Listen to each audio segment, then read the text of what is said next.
Dah lama kami tak makan steamboat. Jadi hari ni kami berdua datang ke Tepots yang terletak di IA88 Putrajaya. Tempat ini tidak terlalu besar tapi cantik, selesa dan bersih.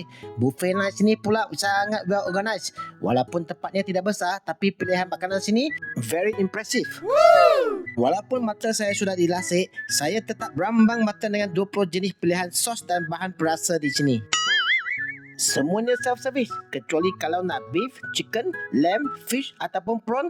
Ini minta dengan waiter, bagi alamat mereka akan hantar. Kita ambil hot pepper and sukiyaki soup. Wow, so good.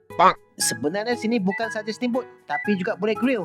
Saya suka sistem sini sebab sistem perudaraannya sangat bagus. Tempat tak berminyak dan tak berasap. Boleh dikatakan daging sini semuanya pun fresh. Oh ya, lupa bagi tahu. Sini pun ada masakan panas seperti nasi goreng, spaghetti, mac and cheese dan juga ini pula Korean chicken. So far, semua makanan sini sedap kena pada tekad kami. Okay, let me show you something.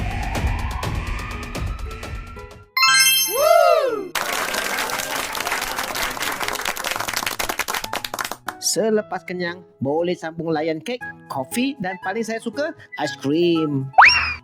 Overall, makanan sini sedap dan harga pun sangat berpatutan.